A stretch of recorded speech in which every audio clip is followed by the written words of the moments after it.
Sementara itu pemirsa, banjir rob merendam sejumlah wilayah di Jakarta Utara dan juga sekitarnya.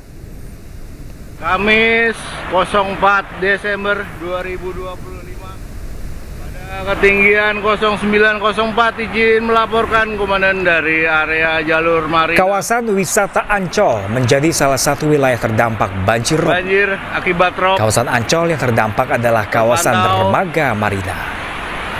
Air laut meluap hingga ke area daratan, khususnya jalur lalu lintas pada Kamis sore.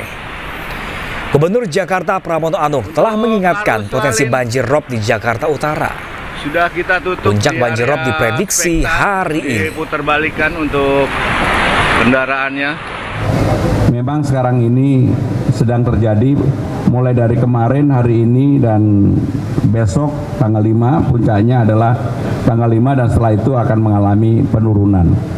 Maka dengan demikian sekali lagi kami juga menyampaikan terima kasih kepada BMKG yang telah memberikan informasi yang sangat presisi. Sehingga dengan demikian penanganan kami di lapangan relatif sudah berjalan. Dari kemarin saya sudah menyampaikan ini dan termasuk kenapa kemarin kita mengadakan apa yang disebut dengan town hall meeting dengan camat dan lurah, dan kami sudah menginstruksikan tentang penanganan yang harus dilakukan di lapangan. Ya pemirsa, banjir rob menggenangi Muara Angke, Jakarta Utara sejak pagi sehingga menghambat aktivitas warga. Banjir rob juga menggenangi kawasan Tanjung Priok hingga membuat kendaraan yang melintas tersendat. Menggunakan perahu, petugas mengevakuasi sejumlah warga yang terdampak banjir rob. Banjir membuat warga harus pindahkan motor mereka ke posisi yang lebih tinggi. Meski banjir menghambat, warga tetap beraktivitas seperti biasa. Puncak banjir rob diperkirakan berlangsung hari ini.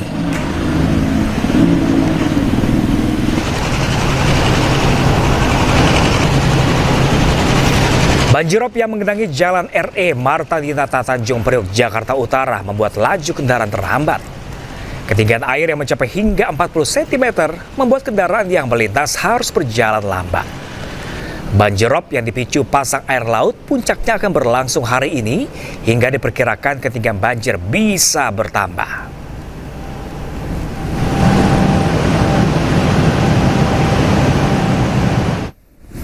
Ya pemirsa, banjir rob tinggi mengepung pesisir Jakarta Utara hingga pagi tadi. Tak hanya permukiman warga, banjir juga merendam jalan raya. Untuk mengetahui informasi terkini pemirsa, sudah rekan jurnalis iNews Lang Anaura Syafika dan Muara Angke dan juga Hadis Arifah dari Jalan RE Marta Dinata. Kita ke Naura terlebih dahulu pemirsa. Selamat siang Naura, bagaimana kondisi warga di tengah banjir di sana saat ini? Ya, selamat siang Pram dan juga pemirsa. Saat ini suasana di Muara Angke, Jakarta Utara, lebih tepatnya di Jalan Empang RW 22. Ini memang untuk saat ini banjir rob sudah menggenangi sejak pagi hari. Diperkirakan memang untuk banjir rob ini sudah menggenangi dari pukul 6:30 pagi dan akan terus berlanjut hingga di siang hari. Untuk saat ini memang untuk ketinggiannya berada di tepat di lutut orang dewasa atau sekitar di 40 cm. Dan memang untuk banjir rob ini seolah menjadi langganan tiap akhir tahun oleh warga Jakarta Utara. Dan bisa dilihat memang untuk saat ini warga tetap beraktivitas seperti biasa. Anak-anak pun di sini juga seperti biasa, yaitu menikmati berenang di banjirop ini. Bahkan jika kita lihat memang untuk warga sini bahkan masih ada yang tetap berjualan dan juga tetap ada warga yang masih beraktivitas keluar. Dan memang untuk Jalan Empang ini jika kita telusuri hingga belakang sana, memang ini sudah terdampak dari pagi hari. Banjirop ini menggenangi di Jalan Empang ini duluan. Dan kalau misalnya kita lurus ke sana, itu adalah jalan raya, yaitu Jalan Dermaga Ujung, yang kalau misalnya di tahun lalu, di tahun-tahun sebelumnya, Pram dan juga pemirsa, ini biasanya tergenang oleh banjirop. Namun jika kita lihat untuk jalan raya atau Jalan Dermaga Ujung di Muara Angke ini tidak tergenang, dikarenakan memang untuk jalanannya ini baru saja dicor sehingga air tidak sampai ke situ. Dan dari Gubernur DKI Jakarta yaitu Pramono Anung juga sudah mengingatkan bahwa memang di tanggal 5 Desember ini merupakan puncak dari banjirop. Kemudian juga dari Pemprov DKI Jakarta bersama dengan instansi terkait seperti tadi dari kepolisian, kemudian juga dari petugas PPSU juga sudah standby di sini untuk khawatir jika nantinya air banjirop ini akan semakin tinggi. Kemudian juga tadi sudah ada bantuan yaitu perahu karet yang membantu warga untuk untuk bisa kembali ke rumahnya, terus kembali juga ke jalan raya untuk melakukan aktivitasnya menggunakan perahu karet yang disediakan dari kepolisian. Sementara itu, Pram. Baik, dari Muara Angke bersama dengan Naura, pemirsa, selanjutnya kita bergeser ke Hadisti Arifa. Hadisti, apakah banjir rob di RW Marta Dinata ini sudah surut pada siang hari ini?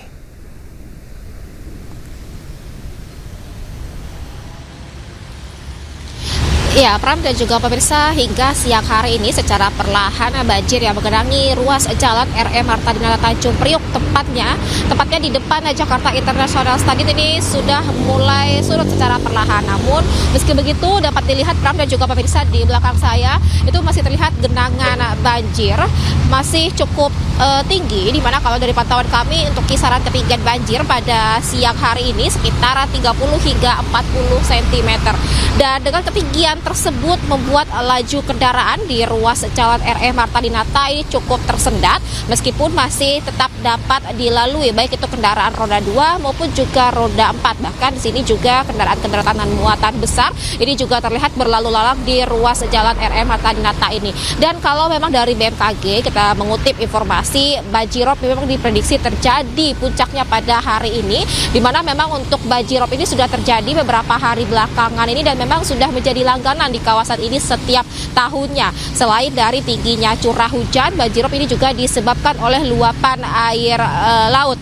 Kemudian kalau tadi saya sempat berbincang dengan beberapa warga di sekitar sini memang menyebutkan ini sudah menjadi langganan, namun mereka tetap melakukan aktivitas mereka seperti biasa. Bahkan untuk jalan RE Marta Dinata yang terdampak ini masih tetap dilalui meskipun cukup tersendat dan cukup terjadi kepadatan ataupun juga kemacetan, terlebih pada jam-jam pagi atau jam-jam sibuk berangkat kerja. Nah, kalau tadi juga disampaikan oleh warga sekitar sini menyebutkan bahwa banjirop ini memang sudah terjadi beberapa hari belakangan ini, dimulai sekitar pukul 8 pagi hingga siang hari sekitar pukul 13 waktu Indonesia Barat nantinya akan surut dan kemudian besok harinya akan kembali terjadi. Namun kalau dari BMKG menyebutkan bahwa puncak banjirop ini akan terjadi pada hari ini. Nah, kalau dari kepolisian yang bertugas di sini menghimbau kepada masyarakat ini untuk mencoba mencari alternatif jalan lain selain dari jalan RE Marta Dinata Tanjung Priok ini. Pram.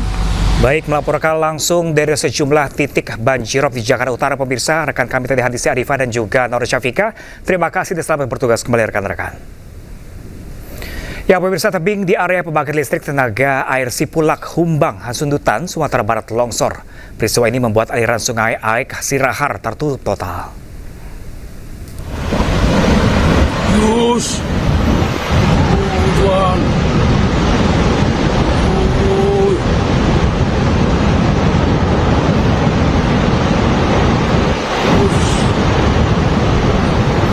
Inilah detik-detik tebing di area turbin PLTA Sipulak, Humbang, Hasundutan, Sumatera Utara longsor. Peristiwa ini terekam kamera warga dan viral di media sosial. Hujan deras dan tekanan air tinggi membuat tanah tak mampu menampung air sehingga tebing longsor. Warga di sekitar sungai Aek Sirahar diminta meningkatkan kewaspadaan terhadap bahaya longsor dan banjir.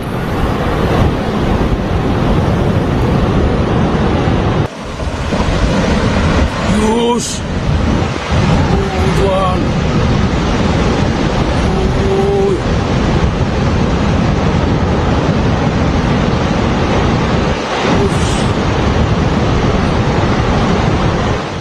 Pemirsa, detik-detik haru pertemuan seorang ayah dan anaknya yang sempat hilang saat banjir menerjang Aceh Tamiang viral. Sang anak menangis saat menemukan ayahnya sedang berjalan tanpa alas kaki di tengah jalan. Viral di media sosial video detik-detik saat seorang anak bertemu ayahnya yang sempat hilang saat bencana banjir melanda Aceh Tamiang. Dengan menggunakan motor, sang anak menyusuri jalan untuk mencari ayahnya yang sempat hilang. Tak berapa lama kemudian, ia tak kuasa menahan air mata saat menemukan ayahnya sedang berjalan kaki di jalan. Pertemuan itu juga membuat ayahnya menangis karena sempat terpisah dengan anggota keluarga yang lain. Mana orang?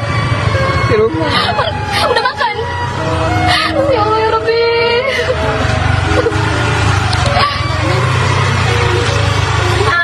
Maksa tadi cuma foto. Aku dari tidur rumah. Enak dong sih karena. Dia tahu dari mana? Saya lewat dari kayak kamu kan nggak tahu. Udah tinggalin. Dalam video itu juga terlihat ayahnya bersama beberapa orang baru mendapatkan bantuan berupa sembako. Hal ini membuat warganet terharu dan viral di media sosial.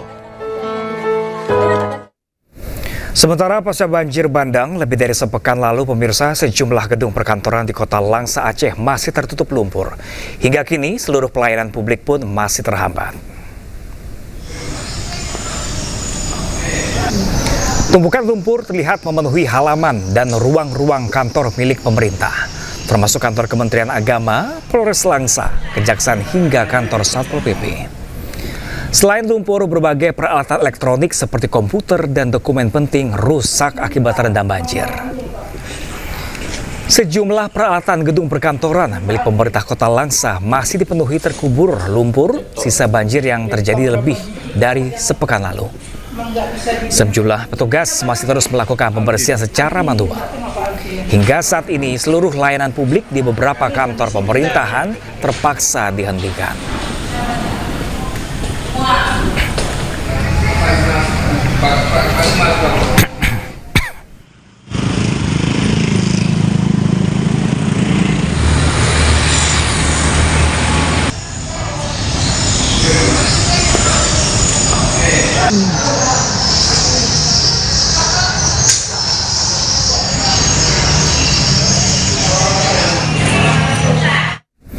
Stok BBM tiba-tiba habis. Ratusan warga di Mandailing Natal, Sumatera Utara yang sudah mengantri berjam-jam di SPBU tersulut emosi. Sementara di Asahan, warga dilanda panic buying karena keterbatasan pendistribusian BBM hingga polisi dikerahkan antisipasi kericuhan.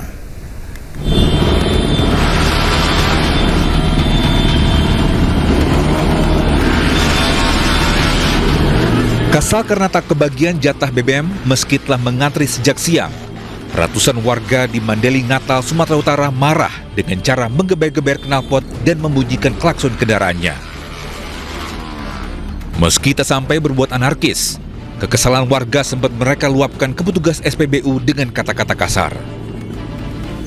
Warga Mandailing Natal ini sudah antri sejak lama di SPBU, meninggalkan pekerjaan dan aktivitas sehari-harinya demi mendapatkan BBM di SPBU.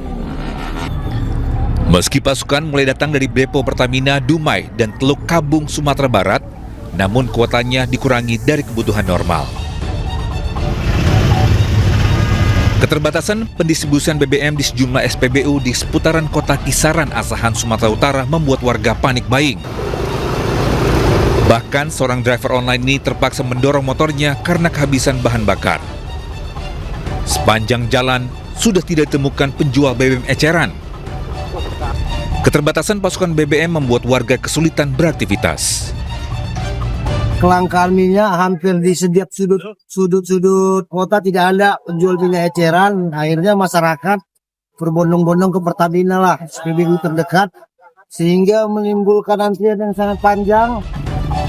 Untuk mengatasi kericuhan antrian BBM, pihak SPBU membatasi jumlah pengisian mulai 10 hingga 20 liter per kendaraan. Dari Mandailing Natal dan Asahan, Sumatera Utara, Tim Liputan iNews melaporkan. Ya pemirsa, jalan yang tertimbun longsor di Kabupaten Agam, Sumatera Barat mulai bisa diakses. Akses jalan terbuka mempermudah mobilitas warga dan distribusi bantuan ke wilayah terdampak longsor. Dan pemirsa, berikut laporan jurnalis iNews Wahyu Sikumbang dari Agam, Sumatera Barat. Pemirsa, seperti inilah kondisi di jalan dari Bukit Tinggi menuju ke Pasaman. Titik longsoran yang ada di belakang saya ini, itu merupakan longsoran yang terjadi pada Selasa pekan lalu. Jadi sampai sekarang juga masih belum bisa dilewati secara normal. Beberapa kendaraan terlihat mengantri harus 2 jalur dari sini, termasuk dengan dari arah Pasaman menuju Bukit Tinggi. Antrian juga masih terjadi. Inilah yang jadi kendala untuk penyaluran bantuan dan akses masyarakat. Kita lihat di depan alat berat masih bekerja untuk jalur. Alat berat dikerahkan untuk membersihkan material longsor berupa tanah bercampur batu yang menutup badan jalan di Jorong, Patapayan, Paninggiran, Ateh, Nagari, dan Limo, Kecamatan Palupu, Kabupaten Agam, Sumatera Barat. Pembersihan material longsor ini terus dikebut agar jalan bisa segera dilewati warga dan kendaraan bantuan logistik bagi korban banjir. Warga pun berjibaku mengatur arus lalu lintas dengan sistem buka tutup. Saat eskavator berhenti bekerja, para pengendara yang antri mulai bergerak melewati jalan. Jalan buka tutup, Bang. Sekarang pembersihan material. Tapi dari Bukit Tinggi Pasaman sudah terbuka ya? Sudah, Bang, sudah terbuka. Sudah bisa dilalui roda 4, roda 2. Bang, dari sini sampai ke perbatasan Pasaman ada berapa titik lagi, Bang? Kira-kira 25 titik, Bang. Terbukanya akses jalan mempermudah distribusi bantuan dan mobilitas warga. Selain jalur Bukit Tinggi Pasaman, jalur Bukit Tinggi menuju Lubuk Basung melewati Kelok Ampek, Puluah Ampek sejak tadi pagi sudah bisa dilewati. Dari Agam, Sumatera Barat, Wahyu Sikumbang, iNews melaporkan. Anggota Polda Sumatera Barat membagikan kisahnya saat menyelamatkan warga terjebak di tengah banjir besar yang menerjang Kota Padang, Sumatera Barat. Meski banjir kian tinggi, banyak warga bertahan di rumah mereka dan harus dibujuk agar mau dievakuasi.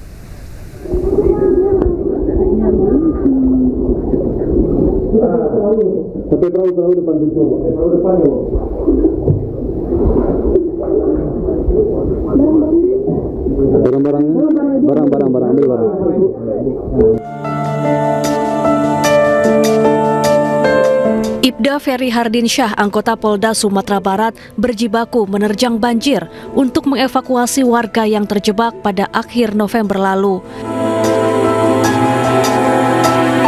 Ketinggian air yang mencapai hingga 2 meter di kawasan Nanggalo, Kota Padang, membuat rumah-rumah warga terendam. Ibda Ferry dan petugas SAR lainnya menyelamatkan korban dengan menggendong tubuh korban yang lemah dan menaikkannya ke atas perahu karet.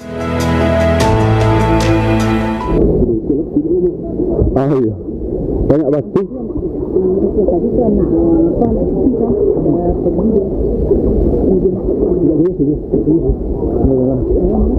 Dalam.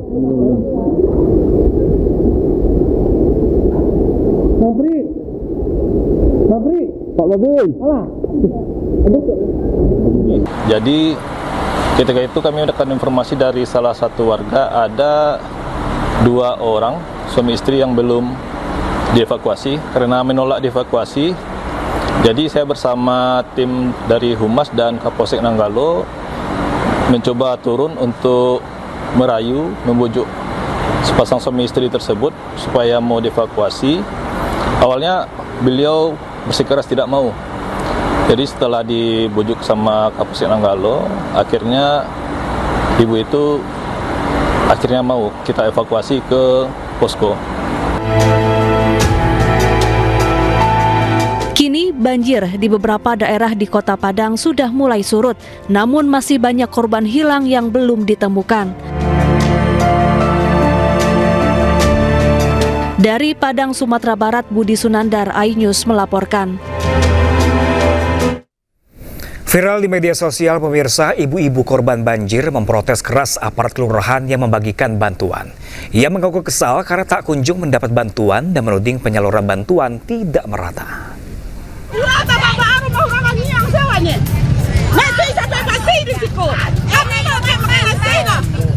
Seorang ibu-ibu di Kelurahan Gunung Sarya, Kecamatan Kuranji, Kota Padang, memprotes keras aparat kelurahan. Ibu ini menuding pembagian bantuan korban banjir dari berbagai pihak tersebut tidak merata. Ibu bernama Erning ini mengaku kesal karena tak kunjung mendapat bantuan dari posko banjir bandang. Ya. Sudah 4 hari rumah kami kayak gini, Pak. Ya. Nak ada lagi bantuan kami, Pak. Ini bantuan kayak nyosa sekolah. Rumah kami rata kayak kor, Pak. Sementara, Kepala Badan Penanggulangan Bencana Daerah BPBD Sumbar mengakui bantuan yang masuk ke Sumatera Barat, terutama Kota Padang, memang tidak terkoordinir dengan baik. Sehingga pembagiannya kurang merata.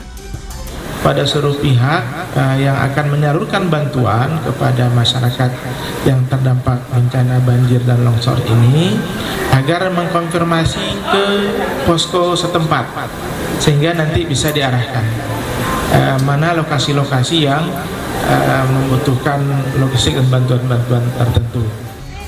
Namun demikian, BPBD Sumbar berterima kasih kepada seluruh donatur dan mengimbau untuk bisa melapor ke posko-posko BPBD atau pemerintah kabupaten kota agar penyaluran bantuan lebih terkoordinir dan merata. Dari Padang, Sumatera Barat, Budi Sunandar, iNews melaporkan. Diterjang gelombang tinggi, satu kapal tongkang yang mengangkut ribuan batang kayu dari Sumatera Barat terdampar di pantai Tanjung Setia, pesisir barat Lampung. Sebanyak 5.000 kubik kayu hutan berserakan di sepanjang pesisir pantai. Diameternya kurang lebih 2 meter ini guys. Besarnya benar ini, luar biasa besar. Dan banyak sekali sampai ke ujung sana berserakan, tumpah, diterjang badai semalam. Ya.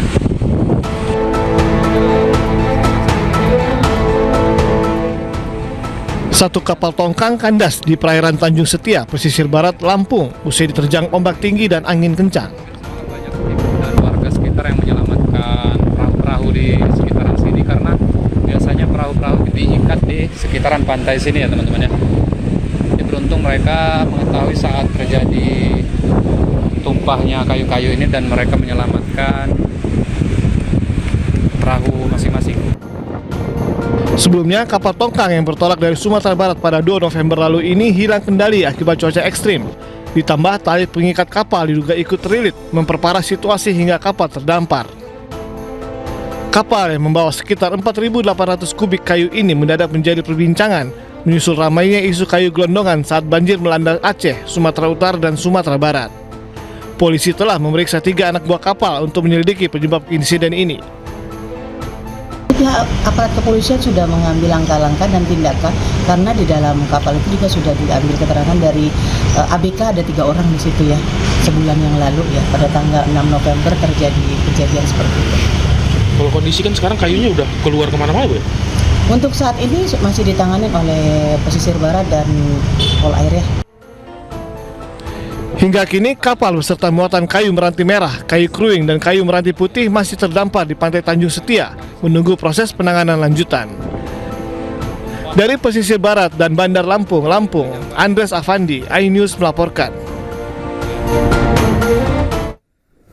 Kementerian Kehutanan RI dan Polri membentuk Satgas Gabungan untuk investigasi gelondongan kayu yang terbawa banjir di Sumatera. Polri pun akan menindak tegas jika ditemukan pelanggaran terkait temuan kayu gelondongan yang terbawa arus banjir di Sumatera.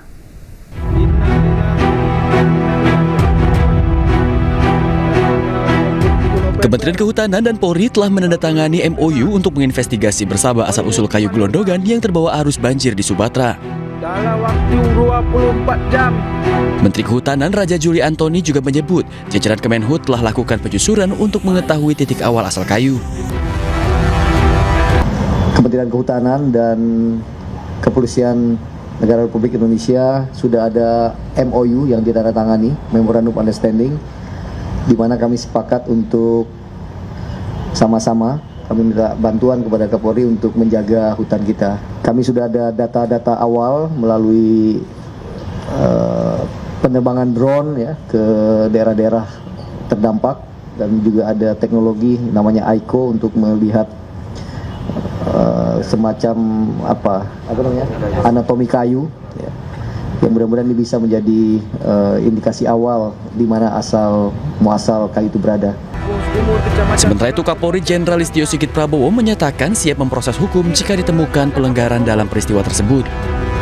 Dalam waktu cepat saya minta untuk tim juga segera bergerak dari hulu sampai dengan hilir, khususnya di lokasi-lokasi yang memang kita dapati ada potensi-potensi yang harus kita tindak lanjuti karena memang ada dugaan-dugaan pelanggaran. Selain banyaknya korban jiwa, bencana banjir di Sumatera menjadi perhatian masyarakat karena banyak ditemukan kayu gelondongan yang terbawa arus banjir yang diduga hasil pembalakan liar. Dari Jakarta, Tim Liputan, iNews melaporkan.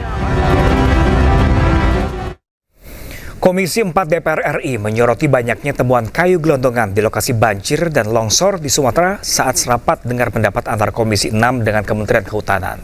Komisi 4 menilai telah terjadi pembiaran terhadap sejumlah aktivitas pembalakan liar dan tambang-tambang ilegal oleh Kementerian Kehutanan. Kami persilakan Pak Rohmin mana? Oh, mudah-mudahan. DPR mencecar Kementerian Kehutanan terkait bencana di Sumatera Utara. Dalam rapat dengar pendapat Komisi 4 DPR dengan Kementerian Kehutanan, Komisi 4 menyoroti adanya temuan kayu gelondongan. Komisi 4 pun menilai telah terjadi pembiaran terhadap pembalakan liar serta pertambangan ilegal di Sumatera. Ada gelondongan kayu di Sanyang Baka, Kabupaten Solo. Itu kita pastikan dari Taman Nasional Kerinci Seblat, Pak. Kayunya. Coba Pak bayangkan. Gimana nggak terjadi seperti ini? Kalau memang pembiaran itu sudah terjadi sedemikian lama, Pak. Bapak tadi nunjukin ada 3 kasus. Ada 3 foto yang saya lihat. Ya, toh, yang sudah terungkap. Apa? Ayo, upaya pemulihannya. Saya pastikan sampai sekarang juga belum. Ini kan yang disampaikan ini baru cuman soal pembabatan hutan, pembalakan liar. Secuil, Pak. Bapak tidak paparkan, ya toh, data tambang ilegal yang menghancurkan hutan sedemikian parahnya. Ayo dong, buka. Itu kan di sepanjang aliran sungai itu semuanya juga tambang ilegal. Nggak bakal punya izin kok. Dan itu kawasan hutan. Kemana aja kita selama ini, Pak? Dalam rapat dengar pendapat ini, desakan agar Menteri Kehutanan mundur pun tercetus jika Menteri Kehutanan tak bisa tangani bencana yang terjadi di Sumatera. Apa-apaan ini? Sehingga apa yang Pak Menteri sampaikan di sini dan paparkan tidak sejalan. Sehingga inilah tanggung jawab Pak Menteri. Pak Menteri tidak boleh lempar ke yang terdahulu. Kalau Pak Menteri punya hati nurani, apa yang disampaikan Pak Wakil Ketua Pak Marjohan yang tadi Pak Menteri katakan melalui ayat hadis, akhirnya terjadi. Sehingga mohon izin teman-teman Komisi 4 saya keras karena saya paling hatinya kasih. Luar biasa. Sehingga saya saran Pak Menteri, kalau Pak Menteri nggak mampu mundur aja Pak Menteri. Pak Menteri nggak paham tentang kehutanan. Sebelumnya, Kementerian Kehutanan telah membentuk Satgas bersama dengan Polri guna menginvestigasi temuan kayu gelondongan yang terbawa banjir Sumatera. Mereka harus hadir, datang, bertanggung jawab. Dari Jakarta, tim liputan iNews melaporkan. Sementara itu, pemirsa, Ketua Komisi 4 DPR RI, Titik Soeharto, kesal terhadap perusahaan pelaku pembalakan yang masih beroperasi di tengah bencana. Dirinya pun meminta Kementerian Kehutanan untuk mencari tahu dan menindak perusahaan tersebut. Terus terang saya sedih, miris, dan saya marah. Bayangkan kayu sebesar itu, diameter 1,5 meter itu berapa ratus tahun perlu tumbuh untuk pohon sebesar itu. Ini manusia mana di Indonesia ini yang seenaknya aja bisa motong-motong kayu seperti itu? Dan yang lebih menjengkelkan, itu truk itu lewat di jalan raya 2 hari setelah peristiwa banjir ini. Dan dengan kemajuan teknologi, truk itu lewat di depan hidung kita. Sungguh menyakitkan Pak Menteri.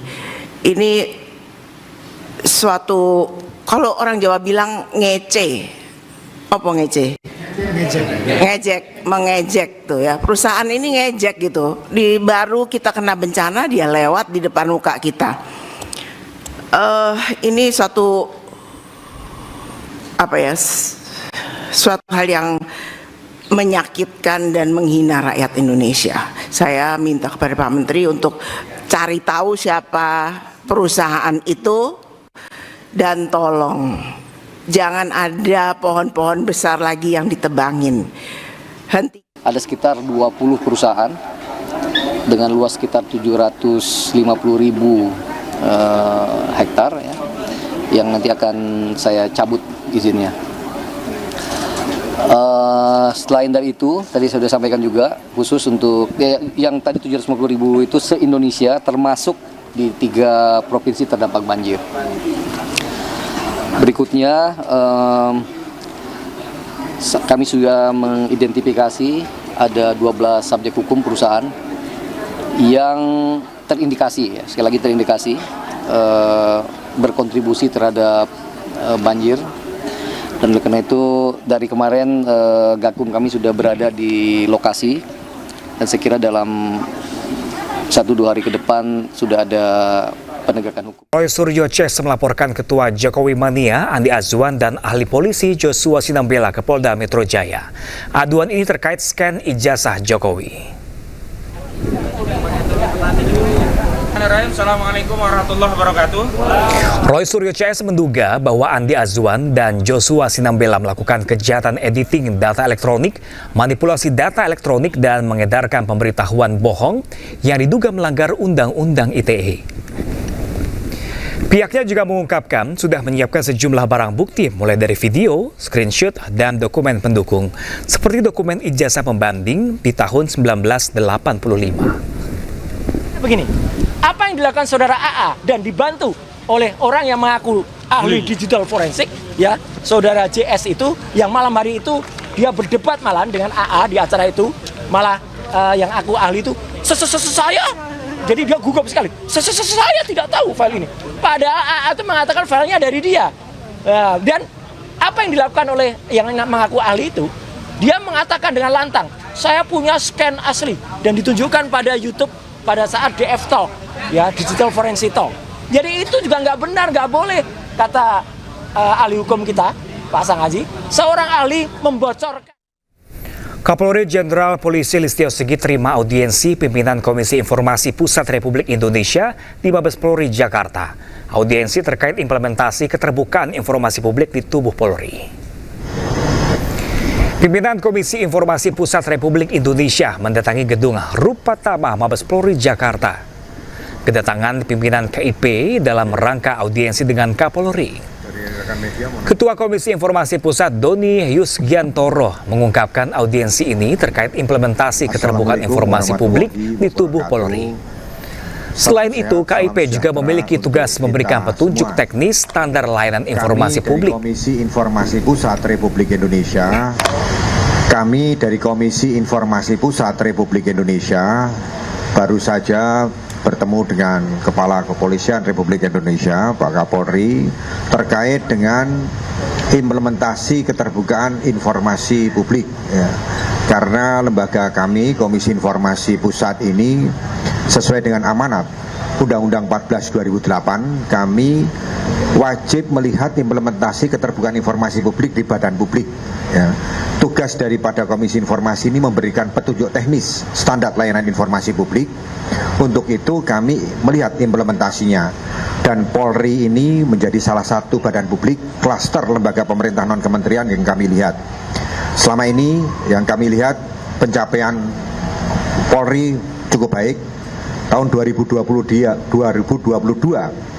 tidak informatif, kemudian tahun 2023 menjadi cukup menuju informatif, dan yang membanggakan tahun 2024 Polri ini menjadi lembaga kategori informatif, ya, klaster lembaga pemerintah non kementerian dengan prestasi yang cukup baik. Ya. Dan ini tahun 2025 ini kami ingin melihat kembali, ya, lembaga Polri. Kenapa Polri? Karena kami melihat Polri ini adalah APH, aparat penegak hukum, yang memang betul-betul kami akan melihat secara seksama. Ya. Karena apa? Karena Polri ini sangat bersentuhan dengan publik, ya, sangat bersentuhan dengan ketertiban. Sebagaimana amanah dari undang-undang, tentunya keterbukaan terkait dengan informasi publik, di mana Komisi Informasi Pusat menjadi komisi yang ditunjuk untuk menyelenggarakan dan melayani sengketa terkait dengan keterbukaan informasi publik, maka Polri menjadi institusi yang selalu terbuka dan terus melakukan perbaikan sehingga harapan masyarakat terhadap keterbukaan informasi publik betul-betul bisa kita sajikan, kita berikan sesuai dengan standar yang diharapkan, sesuai dengan harapan masyarakat terkait dengan aturan keterbukaan informasi publik. Yang jelas apapun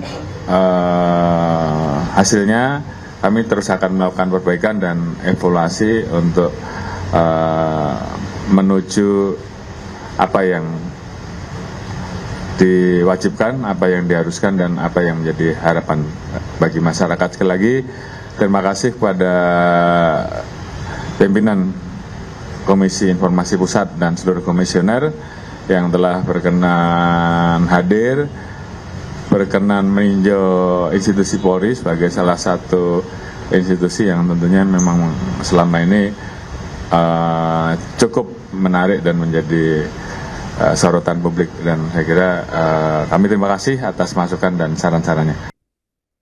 Ya pemirsa, Menko Polhukam 2019-2024 Mahfud MD membenarkan klarifikasi UGM terkait penyerahan atau menyerahkan ijazah asli pada Jokowi.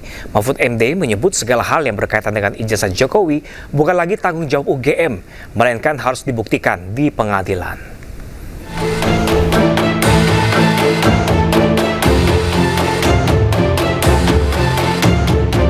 Polemik keaslian ijazah Presiden ke-7 Joko Widodo masih terus bergulir.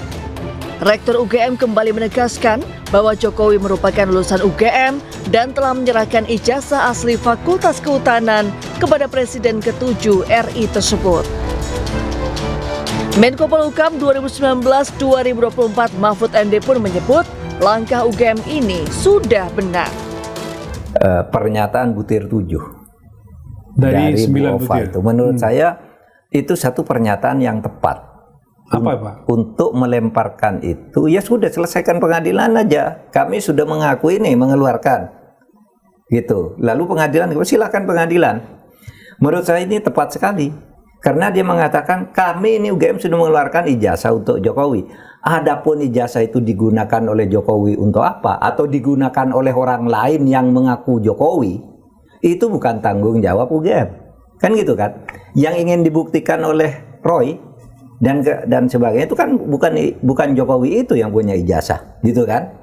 Kami udah mengeluarkan, aslinya udah diserahkan. Sesudah diserahkan lalu mau digunakan orang lain atau ditunjukkan atau tidak, itu urusan Jokowi. Nah, sebelumnya pada 28 November lalu, Rektor UGM Ova Emilia kembali merilis 9 poin terkait ijazah Jokowi. Dalam poin 7-nya, Ova menegaskan segala sesuatu yang berhubungan dengan ijazah tersebut kini menjadi urusan yang bersangkutan. Dalam hal ini adalah Jokowi. Joko Widodo telah menerima ijazah asli sesuai ketentuan. Sejak itu, segala hal yang terkait ijazah tersebut, termasuk keputusan menunjukkan kepada publik atau tidak, merupakan tanggung jawab yang bersangkutan. Sementara itu, usai ditetapkan sebagai tersangka, Roy Suryo CS meminta gelar perkara khusus kasus ijazah Jokowi kembali ditindaklanjuti Polda Metro Jaya. Namun hingga kini, gelar perkara khusus belum dilaksanakan. Tim Liputan iNews melaporkan. Menteri Keuangan RI Purbaya Yudisadewa menyatakan siap untuk negosiasi utang kereta cepat Jakarta-Bandung atau WUS ke Cina. Purbaya menyebut tim teknis Kementerian Bersama dan Antara akan segera melangsungkan diskusi guna membahas skema yang tepat dalam menyelesaikan utang WUS. Meski demikian, Purbaya menjelaskan kedua pihak akan memastikan terlebih dahulu akan bertemu dengan siapa di Cina dan seperti apa skema penyelesaian yang akan ditawarkan.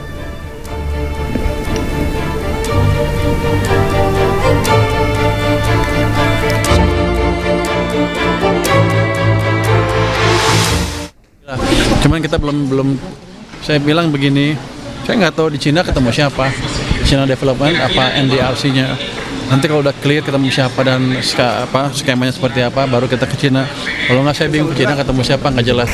Pemirsa, listrik kini tidak lagi sekadar untuk penerangan, namun telah bertransformasi menjadi penggerak roda ekonomi masyarakat. Seperti yang dilakukan warga Kabupaten Bogor, Jawa Barat yang sukses menyulap lahan terbatas menjadi pusat produktivitas ekonomi dengan mengadopsi konsep electrifying agriculture dalam sektor pertanian dan perikanan.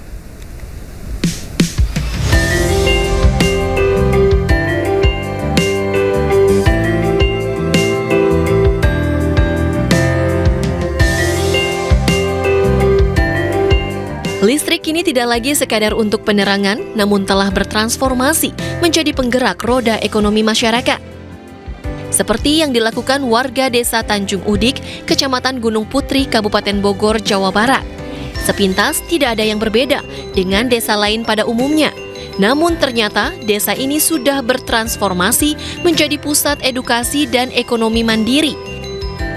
Desa Tanjung Udik bukan sekadar desa biasa. Desa ini dinobatkan sebagai Kampung Ramah Lingkungan Asri 27 yang dikenal sebagai desa berdaya yang berhasil mengembangkan pertanian di perkotaan melalui pengembangan kebun hidroponik produktif. Dengan penerapan electrifying agriculture yang memanfaatkan pompa sirkulasi air yang ditenagai listrik bekerja stabil 24 jam sehingga memastikan nutrisi terserap sempurna.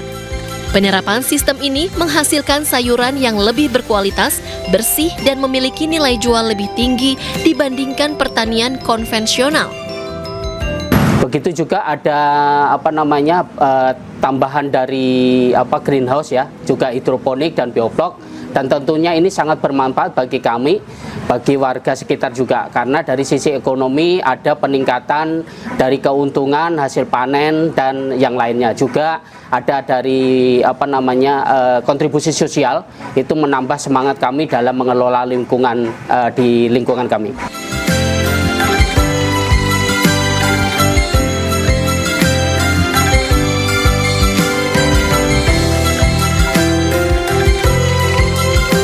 Tidak hanya sektor pertanian, di Desa Tanjung Udik ini, warga juga menjalankan bidang perikanan dengan membudidayakan ikan nila yang menjadi primadona dan sumber penghasilan warga. Kolam-kolam bioflok berisi ikan nila ini memungkinkan warga menebar benih dengan kepadatan tinggi di lahan sempit, melalui suplai oksigen yang konsisten melalui aerator listrik untuk menumbuhkan mikroorganisme yang berfungsi sebagai pakan alami sekaligus pengurai limbah. Dari sisi kelistrikan memang kami juga sangat terbantu dari bioblok menggunakan listrik juga, kemudian dari KWT juga menggunakan listrik yang ramah lingkungan, dan tentunya dari sisi ekonomi sangat membantu di kita dalam pemberdayaan masyarakat juga. Langkah ini tidak hanya menghijaukan lingkungan, tetapi juga menjadi bukti nyata bagaimana pemanfaatan listrik dapat menciptakan nilai tambah ekonomi bagi masyarakat. Tak heran jika warga mampu menambah penghasilan hingga puluhan juta rupiah setiap tahunnya. Dari hasil beberapa unit kegiatan kami seperti panen di KWT, di hidroponik, semuanya habis di lingkungan internal kami. Karena tidak semuanya bisa keluar, karena memang dari segi kapasitas kami hanya menjual di tingkat RT RW saja sudah habis begitu. Apa yang dilakukan warga Desa Tanjung Udik adalah wujud nyata dari program pemerintah Electrifying Lifestyle dengan memanfaatkan listrik untuk menciptakan nilai tambah bagi kesejahteraan warga. Di mana penerapan gaya hidup ramah lingkungan sejalan dengan komitmen pemerintah termasuk dalam rencana usaha penyediaan tenaga listrik 2025 hingga 2034 yang fokus pada peningkatan bauran energi baru terbarukan dan pelestarian lingkungan. Dengan mengadopsi electrifying agriculture di kawasan perkotaan, Kampung Ramah Lingkungan Asri 27 di Desa Tanjung Udik telah membuktikan bahwa komunitas tingkat desa mampu menjadi garda terdepan dalam mendukung program strategis pemerintah sekaligus menikmati dampak ekonomi di samping menjaga lingkungan. Dari Bogor, Jawa Barat, Ade Firmansyah, iNews melaporkan. Pemirsa, industri estetika medis di Indonesia terus berkembang seiring hadirnya teknologi terbaru dari Korea. Seluruh dokter estetika Indonesia pun berkumpul untuk mengenalkan inovasi perawatan terbaru yang kini banyak diminati.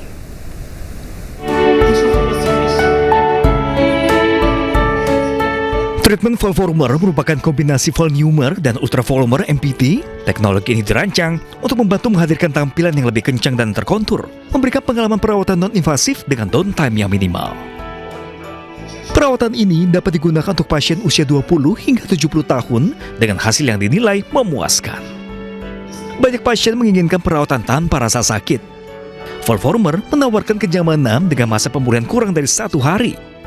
Hasil pun dapat terlihat secara bertahap dan dapat bertahan hingga hampir 2 tahun.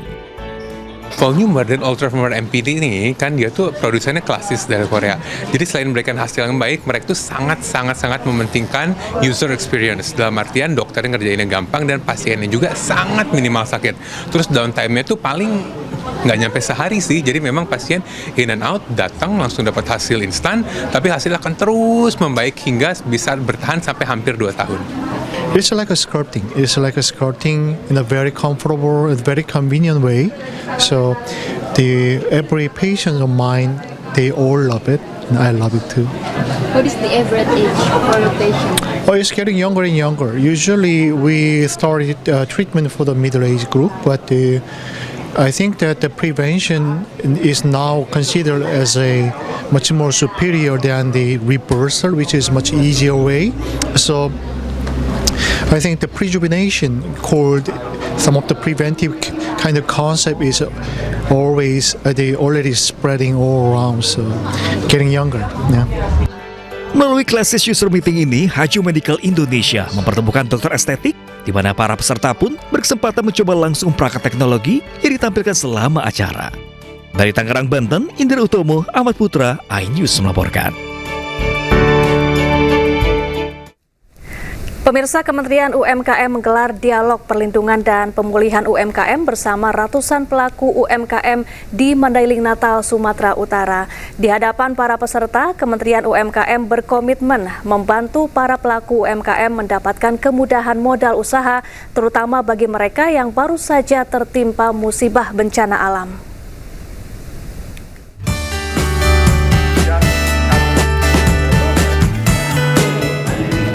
Kementerian UMKM di bawah Menteri Maman Abdurrahman berkomitmen terus mengangkat pelaku usaha UMKM agar naik kelas dan memperoleh dukungan modal usaha lebih mudah dan cepat. Hal itu disampaikan Maman di hadapan ratusan pelaku UMKM dalam dialog bertemakan perlindungan dan pemulihan UMKM di Sumatera Utara. Acara digelar di Aula Kampus Sekolah Tinggi Agama Islam Negeri Mandailing Natal, Sumatera Utara ini menarik minat para peserta. Sebagian besar dari mereka mengeluhkan susahnya memperoleh modal usaha dan memasarkan hasil usahanya saat ini. Kita akan petakan terlebih dahulu, tentunya perlakuannya akan berbeda bagi daerah yang terdampak secara permanen. Kan nanti kan ada UMKM yang kena dampak secara permanen dengan yang tidak permanen. Hari Senin kita akan target pemulihannya berapa lama itu kira-kira? Ya, ini harus disesuaikan dengan BNPB juga. Oke, yang pasti harus ada perlakuan yang berbeda dan perlindungan terhadap UMKM kita yang terkena dampak. Kementerian UMKM menegaskan siap membantu para pelaku UMKM, termasuk ratusan pelaku UMKM di 3 provinsi terdampak bencana alam. Fasilitas kredit yang mudah tanpa agunan apapun diharapkan bisa menjadi pilihan yang dimanfaatkan para pelaku UMKM yang terdampak bencana. Bantuan modal usaha bagi para pelaku UMKM di Mandailing Natal pun diberikan secara simbolis. Dari Mandailing Natal, Sumatera Utara, Ahmad Hussein Lubis, iNews melaporkan.